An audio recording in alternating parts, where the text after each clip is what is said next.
பிரியமானவர்களே, இன்றைய காலை பொழுதிலும் கூட இது வானத்தின் வாசல் ஊழியத்தின் மூலம் உங்களை சந்திப்பதில் மிகுந்த சந்தோஷம் அடைகிறேன். அநேக ஆயுதங்கள் எனக்கு விரோதமாய் உருவாக்கப்பட்டு கொண்டிருக்கிறார்கள். நான் இந்த ஆயுதத்தை எல்லாம் எப்படி மேற்கொள்வேன்? எனக்கு விரோதமாய் எழும்புகிற பொல்லாங்கனுடைய கிரியைகள் அநேகம் இருக்கிறது. கூடாரத்துக்குள் இருக்க முடியாதபடிக்கு சத்துருவானவன் பிரச்சனைகளை உருவாக்கி கொண்டிருக்கிறான். நான் தேவ சமூகத்தில் போக்கும் வரத்துமாய் இருக்கிறேன், ஆனாலும் என்னுடைய காரியம் ஜெயமாய் மாற்றப்படவில்லையே என்று அநேகர் கண்ணீரோடு தேவ சமூகத்தை நோக்கி பார்த்து கொண்டிருக்கிறீர்கள் அல்லவோ?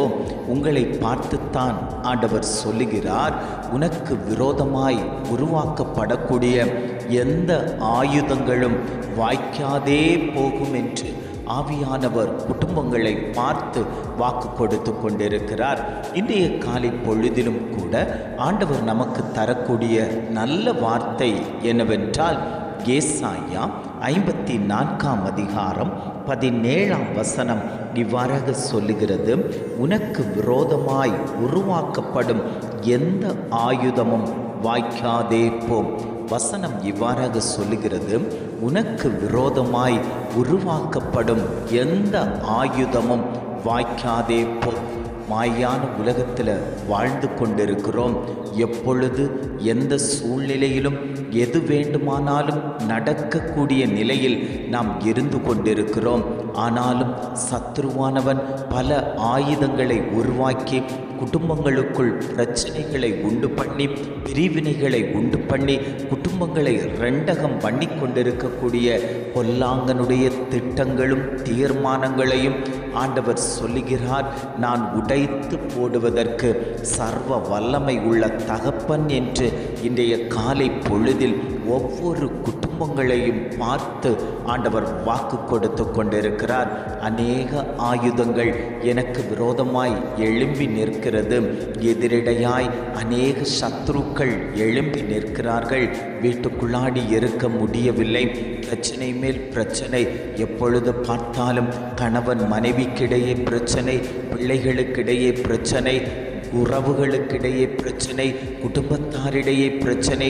இப்படி பிரச்சனைகளையே தூண்டிவிட்டு சிரித்து கொண்டிருக்கக்கூடிய சத்ருவானவனுடைய திட்டத்தை எப்பொழுது முறியடிக்க போகிறோம் என்று தேவனுடைய சமூகத்தில் அமர்ந்து கொண்டிருக்கக்கூடிய சகோதரியே, சகோதரனே, உன் குடும்பத்தை பார்த்துத்தான் ஆண்டவர் சொல்லுகிறார், உனக்கு விரோதமாய் எத்தனை ஆயுதங்கள் ஏவி விட்டாலும் அத்தனை ஆயுதங்களும் முறிந்து போகும் என்று ஆவியானவர் பேசிக் கொண்டிருக்கிறார். காரணம் என்ன தெரியுமா? கேடகமாகிய தெய்வம் உன் குடும்பத்தில் உலாவிக் கொண்டிருக்கிறார். அந்த கேடகம் அனைத்து ஆயுதங்களையும் தடுக்கக்கூடிய வல்லமை உள்ளது. கர்த்தர் உனக்கு பாதுகாப்பை கொடுத்து உன்னை வேலியடைத்து வைத்திருக்கக்கூடிய நேரத்தில் எந்த சத்ருவும் உள்ளே நுழைய முடியாது.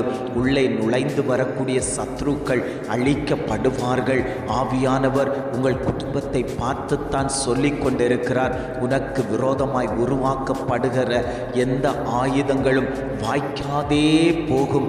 அவைகள் இனி செயல்படுவதில்லை. யோசேப்புக்கு விரோதமாய் அநேக அம்புகள் ஏவிவிட்ட போதிலும் அவனை எதுவும் சேதப்படுத்தாதபடிக்கு அவனுடைய வில் உறுதியாய் நின்றது போல ஆண்டவர் சொல்லுகிறார், உன்னை நான் உறுதியாய் கடாவுவேன், உன்னை நான் உறுதியாய் நிலைநிறுத்துவேன். நீ என் பட்சத்தில் இருக்கும்போது உனக்கு எதுவும் நேரிடுவது இல்லை என்று ஆவியானவர் குடும்பங்களை பார்த்து ஆண்டவர் வாக்கு கொடுத்து கொண்டிருக்கிறார்.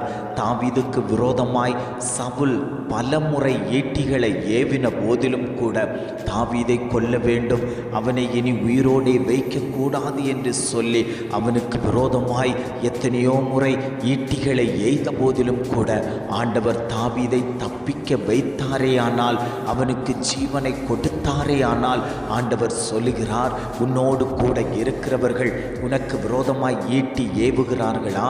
உனக்கு விரோதமாய் பொய்யான இடுகிறார்களா? உனக்கு விரோதமாய் பொய் குற்றச்சாட்டுகள் சொல்லுகிறார்களா? நீ கவலையே பட வேண்டாம்.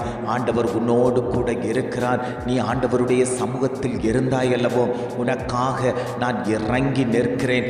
உன்னுடைய தேவைகளை நான் நிறைவேற்றி தருவதற்கு சர்வ வல்லமை உள்ள தகப்பன், உனக்கு விரோதமாய் போராடுகிற யுத்த சக்திகளுக்கு எதிராக நான் யுத்தம் பண்ணுவதற்கு இறங்கி நிற்கிறேன். நான் உங்களுக்காக யுத்தம் பண்ணுவேன், நீங்கள் சும்மா இருப்பீர்கள் என்று சொல்லப்பட்டுள்ளது போல கர்த்தர் யுத்ததாரியாய் உன் குடும்பத்துக்கு முன்பாக, உன் பிள்ளைகளுக்கு முன்பாக, உன் புருஷனுக்கு முன்பாக, உன் மனைவிக்கு முன்பாக, உன் தொழிலுக்கு முன்பாக, உன் ஊழியத்துக்கு முன்பாக அவர் இறங்கி நிற்கிறார். ஒரு யுத்ததாரி கேடயத்தோடு நிற்கிறது போல ஆண்டவர் உன் குடும்பத்தில் நின்று கொண்டிருக்கிறார். இனி உனக்கு விரோதமாய் ஒரு மனுஷர் கூட கை சூண்டி பேசவோ, அவமானப்படுத்தவோ, வெட்கப்படுத்தவோ, குறை கூறவோ சொல்ல முடியாது. காரணம், உனக்கு விரோதமாய் எழும்புகிற பல ஆயுதங்களை ஆண்டவர் முறித்து போட்டு விட்டார். நீ உன் குடும்பத்தில் நீ சந்தோஷமாய் வாழலாம், சமாதானமாய் வாழலாம். குடும்பத்தில் இருக்கக்கூடிய சிறையிருப்புகள், கண்ணிகள் அத்தனையும் நான் மாற்றி போட்டு விட்டேன் என்று ஆவியானவர் குடும்பங்களை பார்த்து ஆண்டவர் வாக்கு கொடுத்து கொண்டிருக்கிறார். எத்தனை பேர் ஆண்டவரே இந்த வார்த்தை எனக்குத்தான் அப்பா, இந்த காரியம் எனக்குத்தான் ஆண்டவரே, இது என் பிள்ளைக்குத்தான் ஆண்டவரே, இது என் புருஷனுக்குத்தான் என்று சொல்லி எத்தனை பேர் வாஞ்சித்து பிடித்து கொள்ளுகிறீர்களோ அத்தனை பேர் மேலேயும் கர்த்தருடைய அபிஷேகம் ஊற்றப்பட்டு கொண்டிருக்கிறது. கர்த்தர் உங்களை ஆளுகை செய்து கொண்டிருக்கிறார். கர்த்தருடைய கரம் உங்கள் மேலே வைக்கப்பட்டு கொண்டிருக்கிறது. ஆண்டவர் சொல்லுகிறார், உன்னை நான் விருதாவாய் விடுவதற்கல்ல, உன்னை நான் மேன்மையாய் உயர்த்துவதற்கு, உன்னை நான் உயர்ந்த அடைக்கலத்தில் வைப்பதற்கு நான் சித்தமுள்ள தகப்பனாய் இருக்கிறேன். நீ என் சமூக தண்டையில் வந்து அமர்ந்திரு, என்னோடு கூட நட, என் கரத்தை பிடித்துக்கொள். நான் உன்னை விட்டு விலகுவது இல்லை, உன்னை கைவிடுவது இல்லை என்று ஆவியானவர் ஒவ்வொரு குடும்பங்களையும் பார்த்து ஆண்டவர் வாக்கு கொடுத்து கொண்டிருக்கிறார். ஜெபிக்கலாமா? அன்பின் பரலோக பிதாவே, இந்த காலை பொழுதுக்காக நாங்கள் உமக்கு நன்றி செலுத்துகிறோம் ஆண்டவரே. இந்த காலை பொழுதிலும் கூட ஆண்டவர் எங்களுக்கு தந்த நல்ல வார்த்தைகளுக்காக நாங்கள் உமக்கு நன்றி செலுத்துகிறோம் ஆண்டவரே. உனக்கு விரோதமாய் உருவாக்கப்படும் எந்த ஆயுதமும் வாய்க்காதே போம் என்று அழகான ஒரு வாக்கு தத்தத்தை எங்களுக்கு தந்தீங்களே ஆண்டவரே. இதை கேட்டுக்கொண்டிருக்கக்கூடிய குடும்பங்களில் உருவாக்கப்பட்டு கொண்டிருக்கக்கூடிய ஆயுதங்கள் முறிந்து போகும்படியாய் நாங்கள் ஜெபிக்கிறோம் ஆண்டவரே. அந்த குடும்பங்களை கர்த்தர் வேலியடைத்து பாதுகாத்து கொள்ளும்படியாய் நாங்கள் ஜெபிக்கிறோம்.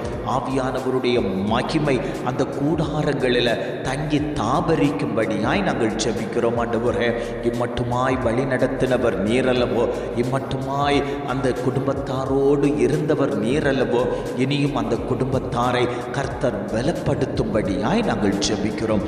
எங்களை தாழ்த்தி தருகிறோம். துதி, கன, மகிமை எல்லாம் உமக்கே செலுத்துகிறோம். மீட்பர் இயேசுவின் மூலம் ஜெபிக்கிறோம் பிதாவே. ஆமென், ஆமென்.